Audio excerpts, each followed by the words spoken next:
पढ़ाई लिखाई की आपको ज़रूरत तब पड़ती है जब आपको ईमानदारी से अपना जीवन व्यतीत करना हो, कोई नौकरी या बिज़नेस करना हो और आप पूरी ईमानदारी के साथ काम करते हुए अपना जीवन व्यतीत करते हैं।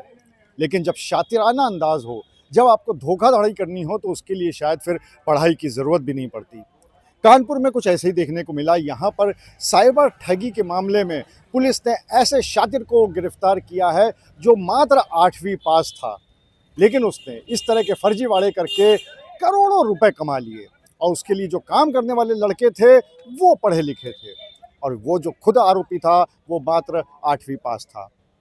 दरअसल रोहित सोनी नाम का ये आरोपी बाहर के लोगों के साथ मिलकर, यानी कि विदेशी लोगों के साथ मिलकर एक टेलीग्राम ऐप चलाया करता था।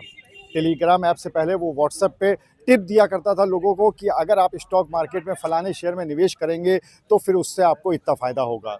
जब लोगों का भरोसा जम जाता था तो उसके बाद फिर वो उसको लेकर टेलीग्राम ऐप पर ले आता था और वहाँ पर एक एपीके फाइल के ज़रिए लॉगिन करवाता था।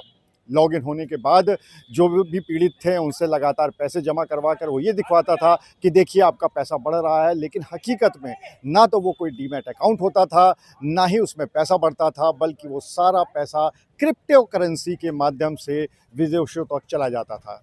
इस पूरे काम के लिए मुख्य आरोपी रोहित सोनी को एक मोटी रकम मिलती थी और उस रकम के सहारे उसने अपनी नीचे की टीम भी रखी हुई थी। और टीम भी कैसी, ऐसी टीम जो कि इधर-उधर काम नहीं करती थी, कोई छोटे-मोटे काम नहीं करती थी, बल्कि बैंक में काम किया करती थी।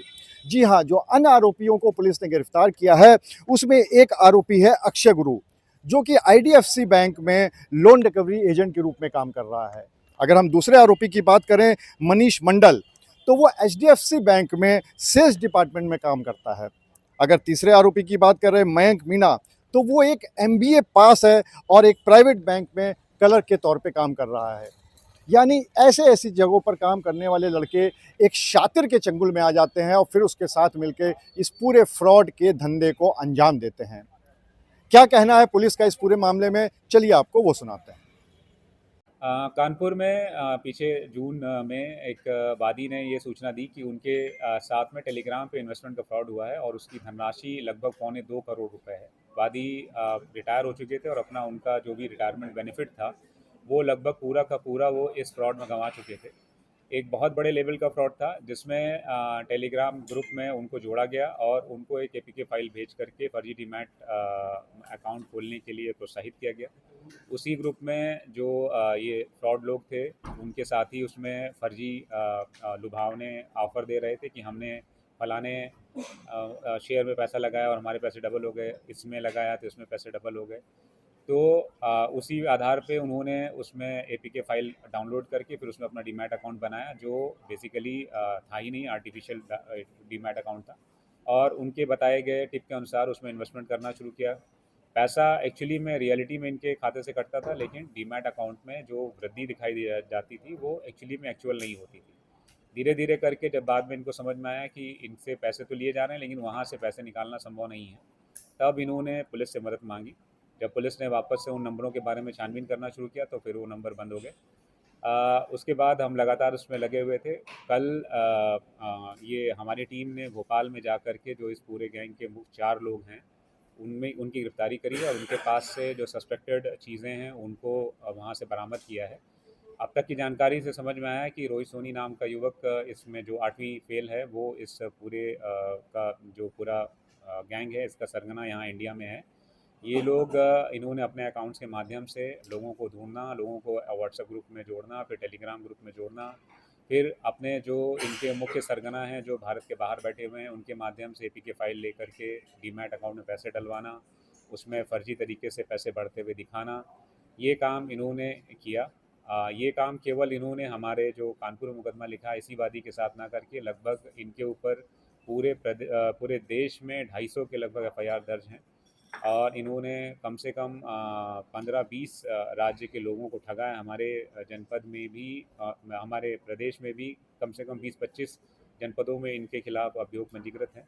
लेकिन अभी तक अन्य जो डिस्ट्रिक्ट की टीमें या प्रदेश की टीमें इनको नहीं पकड़ पाई थी। हमारी टीम को सफलता मिली, इन 4 लोग को गिरफ्तार किया है शीघ्र ही इनके बारे में जो इनके 8 अकाउंट हमको अभी तक जानकारी हुई है उनके बारे में स्टडी कर रहे हैं, कैसे पैसा किस अकाउंट से निकाला गया है इसके बारे में जानकारी कर रहे हैं। इनके अन्य साथी जो भारत के बाहर हैं उनको किस प्रकार से पकड़ा जा सकता है इसके बारे में जानकारी कर रहे हैं। हमारा प्रयास रहेगा कि जिन लोगों को भी इन्होंने ठगा है उन सबके पैसे वापस हो जाए। ये जिन अकाउंटों जो 8 अकाउंट जिनकी मैं बात कर रहा हूँ जो अब तक हमारे आंखों के सामने आए, इनमें लगभग 15 करोड़ की धनराशि का आना दिख रहा है।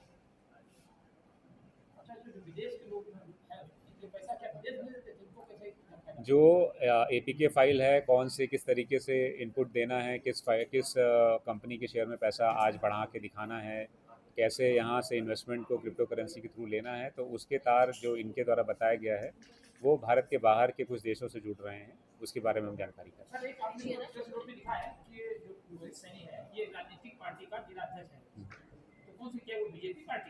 इस बारे में हम शीघ्र ही जानकारी करके आपको बताएंगे। ये चीज़ हम जानकारी कर रहे हैं। हाँ, इसीलिए जितनी जानकारी वो हमने लिखी है, शेष जानकारी जो नहीं लिखी वो हम जानकारी करके बताएंगे। पुलिस ने इस पूरे मामले में 4 आरोपियों को गिरफ्तार कर लिया है और उसमें से जो मुख्य आरोपी है रोहित सोनी, वो ये बताया जा रहा है कि वो उसका संबंध एक राजनीतिक दल से भी है। पुलिस भी इस बात की जांच कर रही है और इसके साथ ही साथ पुलिस ने ये भी बताया कि थोड़े बहुत नहीं बल्कि इस पूरे गिरोह ने तकरीबन 10 करोड़ से ज़्यादा रुपए की ठगी अभी तक कर चुके हैं अलग अलग लोगों से अलग अलग शहरों में। हमारी और पुलिस की दोनों की तरह राय यही है, बल्कि सलाह यह है कि अगर आप कोई भी स्टॉक मार्केट में निवेश करते हैं तो स्टॉक मार्केट में निवेश करने के लिए जो सही तरीका है, जो सही ऐप है, जो सही कंपनियां हैं, जो सही में डीमैट अकाउंट चलाती हैं, केवल उन्हीं के माध्यम से जाएं। किसी भी ऐसी टिप पे भरोसा ना करें जिससे कि रातों रात अमीर बनने के सपने जो दिखाते हों। आप जो सही तरीका है उसी को अपनाएं और उसी के माध्यम से शेयर मार्केट में निवेश करें ताकि इस तरह की ठगी से आपको बचाया जा सके। अनुराग अग्रवाल, TV9 कानपुर।